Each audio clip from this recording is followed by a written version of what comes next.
Assalamualaikum warahmatullahi wabarakatuh. Saya dari kelompok 3 beranggotakan 1. Ansori Rafiq, 2. Rohmat Hidayat, 3. Raffi Prayudit, 4. Akmal Wahid Abdillah, 5. Budi Ngudi Pangestu, 6. Ahmad Abidin.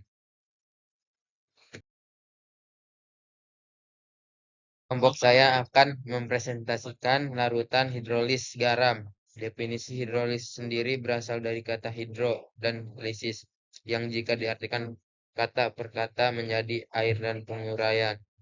Jika digabungkan hidrolisis, berarti penguraian senyawa garam dalam air menjadi kation ion positif dan anion ion negatif.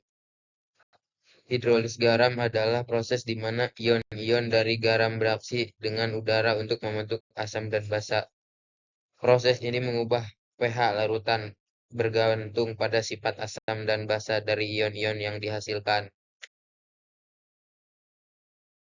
Selanjutnya, reaksi hidrolisis garam terbagi menjadi dua macam. Yang pertama, hidrolisis sempurna di mana seluruh senyawa garam terurai. Yang kedua, lalu hidrolisis sebagian yaitu ketika hanya sebagian senyawa saja yang terurai atau secara reaksi kimia menggunakan reaksi bolak-balik.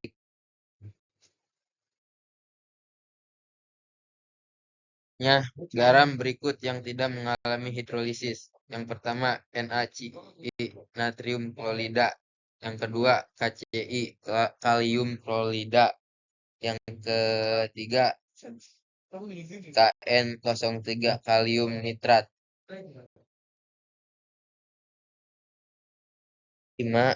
Jenis-jenis hidrolisis garam. Garam bisa berbentuk dari reaksi asam dan basa dengan jenis berbeda dengan kombinasi sebagai berikut. Yang pertama, asam lemah, basa lemah. Ketika asam lemah dan basa lemah bereaksi, maka garam yang terbentuk akan mengalami hidrolisis total, yang artinya seluruh senyawa garam dapat terurai dengan air. Contoh senyawa garam yang dapat mengalami hidrolisis total adalah NH4F yang terdiri dari asam lemah HF dan basa lemah NH4OH. Yang kedua, asam kuat, basa lemah. Jika asam kuat bereaksi dengan basa lemah, maka akan terbentuk garam dengan hidrolisis garam sebagian atau parsial. Contoh dari senyawa garam jenis ini adalah NH4Cl yang merupakan garam terbentuk dari asam kuat HCl dan basa lemah NH4OH. Yang ketiga, asam lemah basa kuat. Ketika asam lemah bereaksi dengan asam kuat, maka garam yang dihasilkan bisa mengalami hidrolisis sebagian atau hidrolisis parsial. Contoh garam yang terdiri dari asam lemah dan basa kuat adalah NaF yang terbentuk dari asam lemah HF dan basa kuat NOH. Yang keempat, asam kuat. Basa kuat ternyata perpaduan antara asam kuat dan basa kuat yang tidak dapat menghasilkan hidrolisis garam. Senyawa seperti NaCl yang merupakan garam dari asam kuat HCl dan basa kuat NaOH tidak bisa mengalami hidrolisis. Berikutnya pH larutan garam. pH larutan garam adalah ukuran kesamaan atau kebasaan larutan yang terbentuk ketika garam terlarut dalam udara.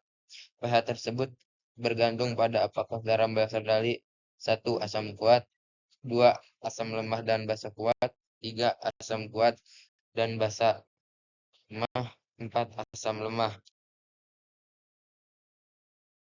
7. Selanjutnya, sifat-sifat pH larutan. Sifat dari pH larutan garam dapat dijelaskan dengan menggunakan tabel berikut ini.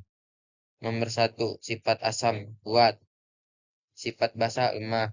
pH garam, kurang dari 7 asam. Tipe hidrolisisnya, sebagian atau parsial. Yang kedua, sifat asam, lemah. Sifat basa, kuat. pH garamnya, lebih dari 7 basa. Tipe hidrolisisnya, sebagian atau parsial. Yang ketiga, lemah. Sifat asam lemah, sifat basa lemah, pH garamnya tergantung Ka dan Kb. Tipe hidrolisisnya total atau sempurna. Yang keempat, kuat. Sifat basanya kuat, pH garamnya 7, netral. Tipe hidrolisisnya tidak hidrolisis. Dan presentasi dari kelompok 3, kurang lebihnya mohon maaf. Terima kasih. Assalamualaikum warahmatullahi wabarakatuh.